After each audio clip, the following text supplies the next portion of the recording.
Everyone, it's Dr. Rick, and it is now 5:20 in the morning. I think I got a good night's sleep, but I'm going to find out by checking my data, and in addition to checking a free cortisol level.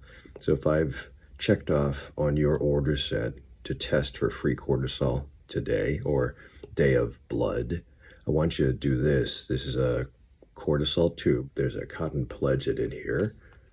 And I just woke up, so what I'm going to do is ask you, when you just wake up before you drink or eat anything or brush your teeth, put this in your mouth and let it soak the saliva. So you open this up, and there's your cotton. Put this in your mouth, let it soak.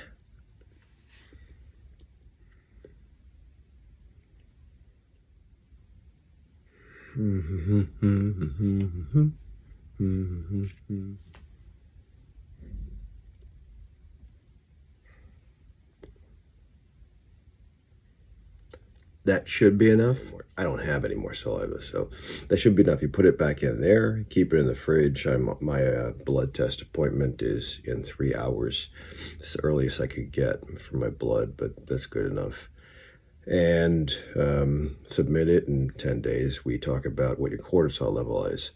So if we were to draw a bar graph like this, where this is the height of cortisol, low cortisol, high cortisol, and this is the timeline, which is 0 hour, AM over here, and then later on in the day there, your cortisol in the morning is supposed to be high, and then it starts to be secreted from the adrenal glands. Then about lunchtime or so, it starts to plateau. And then by evening time, it's low. By sleep time, it's almost zero. It can't be totally zero, but that's when melatonin pops up over here at night. Same graph for melatonin over here, but this is cortisol. I expect it to be high. I've seen a lot of patients come down like here and start, and then they're like crashing by 2 and falling asleep. Or the ones that are totally burned out, where the adrenals don't know that you're supposed to create a lot of cortisol at night, overnight in a good sleep. They just are cranking out a little bit all day long. And they don't know. They're sleepy during the day and they can't sleep at night. Check out James Wilson's Adrenal Fatigue. It's a good book. I would fix it depending on what we're going to do with herbals or cortisol, which is the actual medicine prescription-wise, and then changing around circadian rhythm, working out in the morning, calming down at night. You can train that dog to poop, so to speak, but you have to keep on training the dog to poop outside and say, don't poop inside, slap that butt, or go outside, just hang out right after eating. And then eventually the dog learns to poop outside. Same thing with cortisol. If you can get good sleep overnight with a good sleep, your adrenals build up. They get full, like a bladder, I guess. And then it starts to secrete as the morning begins and the afternoon passes and the evening comes. And so that's the way it's supposed to happen. If it doesn't, that's okay. But we have to try to figure that out for you and try to measure it, whether we do a sleep study or use your wearable device data. Totally up to you. We can, if you don't have a wearable device, you can just do this, but it makes it a little tougher. Excuse the look. This is how I look in the morning, but I'll be pretty in about half an hour. So one of the things that I incorporate is a cryo plunge. Technically, this is not a cryo plunge. I didn't put any ice in it, but this is my cheap China-made vinyl tub that I keep in my basement. Basement now is 62 degrees ambient temp, so I'm assuming is like 58 maybe, I hope. And the data that we found from Norway, I believe, it talked about doing a cryo cold plunge at least 11 minutes a week to have a benefit. Now the thing is, for me, I do it in the morning, and it is my immediate dopamine hit. When you sit in here and move around a little bit or stand still, it's totally up to you. Or you do a shower if you don't have the space for a tub like this.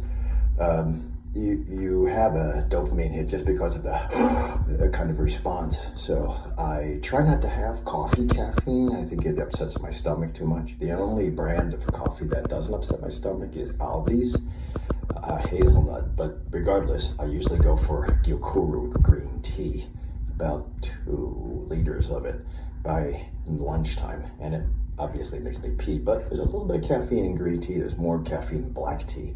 But coffee is the most. I just don't want to have that affect my sleep, and I, at this point, don't need it. Anyway, when I do this in the morning, it's good, and I'll be checking my cortisols. What I wanted to tell you, the other positives aside from dopamine hits or dopamine pulses in the morning is it'll wake you up. It'll turn your white fat to brown fat, so more mitochondria, more energy for you if you're looking at weight loss. But if you're looking at hypertrophy training, when you cold plunge immediately after, or include that in your 72-hour healing window after hypertrophy, you might decrease the signal that's being sent out. So this is what I mean. I can use this for injury, and yesterday I had a tough workout. But if I'm trying to grow muscle, you might defeat that signal that's supposed to be secreted to continuously bring more protein, amino acids to the muscle fibers to grow myosin and actin fibrils and a couple other things in the sarcolemma. So if you're doing it, be careful. It might blunt your muscle growth response. Anyway, let's go to Quest to see what my cortisol levels are. All right, I'm at the lab now, and I have my sample in my pocket. And try not to heat it up too much, but I think this way it will be more accurate, because I want to see adrenals exactly when you wake up. And the limitation before with blood testing is that you'll be a prisoner to the availability of appointments at the Quest or wherever you go. Oh, I look more human now. So we're at the Quest lab here now. And I think that if you maintain fasting, you can get the other tests that I am ordering, like lipids, vitamins, and other hormones. Hopefully this helps. Please consider subscribing and being a patient at Herbal 411 and seeing me. Otherwise, stay healthy.